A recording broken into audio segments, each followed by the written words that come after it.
13:08, amigos televidentes. A continuación tenemos el gusto de dialogar con Edwin Bedoya. Él es vicepresidente de la CEDOCUT. Bienvenido, Edwin. Buenas tardes.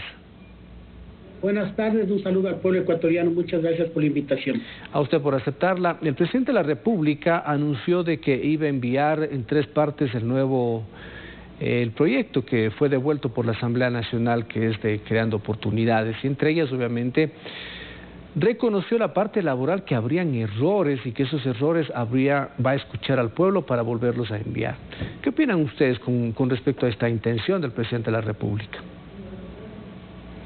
Bueno, nosotros queremos comentarle al pueblo ecuatoriano que nos pongamos a ver lo que significó la ley humanitaria y a comparar lo que es la ley de oportunidades. Es decir, es una ley que prácticamente es copy-paste de la ley humanitaria.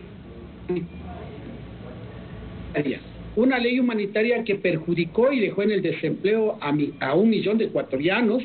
Una ley que permitió el abuso de empleadores para reducir los sueldos, incluso en empresas donde estaban trabajando, en empresas como de la salud. Una ley que prácticamente elimina todos los derechos que adquiridos por los trabajadores durante tanto tiempo y que han estado pendientes del Código de Trabajo, pero sobre todo una ley que categoriza a trabajadores sin derechos y también categoriza a trabajadores con derechos que están dentro del Código de Trabajo y básicamente que están también en la Ley de Servicio Público. Es decir, tendríamos 3 leyes, lo que en primera instancia primero generaría un conflicto porque no se sabe a qué leyes cualquier juez que tenga que determinar alguna violación se tiene que atener. Segundo, va a existir abusos del sector empleador, porque como ya hemos visto en la ley humanitaria lo que hicieron, también va a ser con la ley de oportunidades, va a pasar lo mismo. Más aún si el mismo presidente reconoce que han existido errores, pero errores garrafales, y consideramos que no puede crearse otra ley para generar más conflictos, sino reformarse un código del trabajo, que es el que tenemos ahora, y elevarle a categoría de ley para evitar que acuerdos ministeriales y decretos ejecutivos tengan medidas parches. El problema no es en reformar la ley, sino el problema es tener una política laboral clara que permita la protección de los derechos de los trabajadores, pero que también permita tener claridad y seguridad jurídica para los trabajadores y los empleadores. Ese es el objetivo, no generar una ley para precarizar las condiciones de trabajo. Ahora, usted dice elimina derechos. ¿Qué derechos elimina?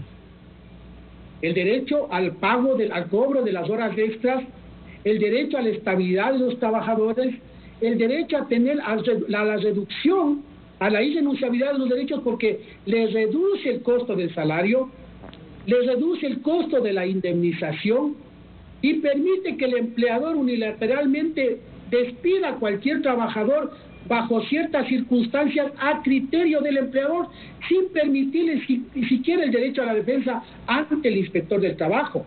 Aquí no entra ni siquiera el principio tutelar del Ministerio del Trabajo, que es el responsable de tutelar los derechos de los trabajadores. No existe el Ministerio del Trabajo en esta ley. Aquí el empleador hace y deshace como él quiere. Por tanto, es una ley, como digo, regresiva, una ley que ni siquiera va a generar empleo, porque una ley per se no genera empleo. Se necesitan otro tipo de condiciones económicas y de inversión y apoyo a las pequeñas y medianas empresas antes de que crear una ley laboral. Nosotros estamos por presentar un código de trabajo el 20 de octubre y eso se debería hacer para poder viabilizar y reformar y normar las relaciones de trabajo entre empleadores y trabajadores. La decisión que ustedes toman o la posición que tienen, algunos sectores, incluidos ustedes, no es seguir en contra de lo que dice el presidente de la República, generar empleo, que ya se refirió que no es que no es la solución única para poder generar empleo. Pero 7 de cada 10 ecuatorianos no tienen un empleo formal que tengan todos los beneficios de ley. Ante eso, ¿no es oponerse a lo que dice el presidente de la República con respecto a esta posibilidad de generar por lo menos 2 millones de empleos? Como le decía, una ley laboral no genera empleo per se, se les requieren otras condiciones. Pero imagínese usted, ¿cómo vamos a aceptar que una ley permita que un trabajador gane la mitad del sueldo, o sea, copy-paste de la ley humanitaria, no le paguen horas extras, el empleador determina unilateralmente cuántas horas trabajar en los 6 días de la semana, sean las 40 horas, pero el empleador determina. No le da a usted la potestad estable de decirle, a ver, usted tiene 8 horas de trabajo de lunes a viernes y el sábado y domingo son sus descansos. Es decir, uno entra a trabajar, pero no sabe para cuándo va a salir. Eso es lo que determina esta ley de oportunidades. Entonces no se puede permitir este tipo porque no existe reactivación económica.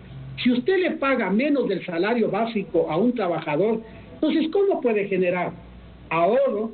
¿Cómo puede generar reactivación económica si el trabajador quedaría como un sujeto o un sujeto que ya no tiene aptitud al crédito? Es decir, no es sujeto de crédito para préstamos hipotecarios, quirografarios, para comprarse una casa, para comprarse un bien, porque su salario se ve disminuido. Entonces, ¿cómo reactivamos la productividad? ¿Cómo reactivamos al fisco? ¿Cómo pagamos más impuestos si nos están reduciendo los salarios? Entonces, esta ley lo que genera más bien es una serie de abusos que van a cometer los empleadores, como lo hicieron ya con la tercerización y el trabajo por horas. Eso es lo que conlleva esta famosa ley de oportunidades. Y por eso nosotros hemos dicho, si el gobierno tuviera la acuciosidad de llamar a los trabajadores a un diálogo antes de emitir la ley, podríamos nosotros opinar, construir una ley en conjunto, una ley que esté vinculada a la Constitución y a los convenios internacionales, no una ley que permite el abuso como lo que está proponiendo en estos momentos con esta famosa ley de oportunidades y que no va a generar empleo, porque dígame usted, ¿la ley humanitaria cuidó empleos? No, 1 millón de trabajadores en el despido. Tenemos trabajadores que hasta el momento se siguen aplicando la ley humanitaria suspendidos, trabajando la mitad de tiempo incluso en empresas donde ya están laborando normalmente. Existe abuso de los empleadores. Y le voy a decir una cosa más. Hay otro abuso, antes ya de dictar la ley humanitaria, usted ve los abusos cuando ya empiezan a salir anuncios de que se busca trabajadores que sean pasantes, es decir, eliminan la posibilidad de que existan trabajadores capacitados con mano de obra capacitada y contratan pasantes para eliminar esta mano de obra y pagarles menos. Es decir, nuevamente vemos al futuro con esta ley, si se aprueba, un abuso desde los empleadores hacia la clase trabajadora. ¿Qué falta por hacer? Usted dice que se van a presentar una propuesta de código, entonces habríamos de reformar el código actual, un nuevo código, porque también dice que hay desfases de lo que obviamente está en vigencia el código actual con la realidad que se vive el país. Entonces, ¿qué debe tener este nuevo código para poder generar nuevas plazas de empleo según el criterio que ustedes lo tienen? El nuevo Código de Trabajo contiene básicamente lo que son la progresión de los derechos, y lo que contiene el Código de Trabajo es una normativa que actualiza las relaciones laborales, porque ya la división internacional del trabajo en el mundo cambió. Hay nuevos tipos de contratos, hay nuevos tipos de trabajadores laborando bajo estas condiciones de contrato, y por ejemplo aquí tenemos los trabajadores de plataforma. ¿Bajo qué condiciones trabajan ellos? Entonces, eso hay que normar efectivamente la discriminación que existe con los trabajadores del LGTBI, con las amas de casa, con los trabajadores domésticas, que no está regulado en el actual código. Entonces, eso sí hay que mejorar. Lo que sí hay que mejorar también el tema de los derechos, es decir, que estos trabajadores que están excluidos, que no están bajo una normativa legal, darles legalidad para que puedan también proteger sus derechos, tengan acceso a la seguridad social, tengan acceso a la seguridad y salud en el trabajo y sean protegidos. Eso es lo que busca el código, que el 20 de octubre lo estaremos presentando en la Asamblea. Es decir, como le mencionaba, no es que con esto ya generamos empleo. Lo que se genera y se mejora son las relaciones de trabajo en condiciones de mejorar los derechos de acuerdo a lo que mencionan los convenios internacionales y lo que menciona también la Constitución. Es decir, la irrenunciabilidad de los derechos y la progresividad, sobre todo, de los derechos de los trabajadores. Muchas gracias, Edwin. Una buena tarde. Muy amable. Fin de semana. Muchas gracias a usted también. Edwin.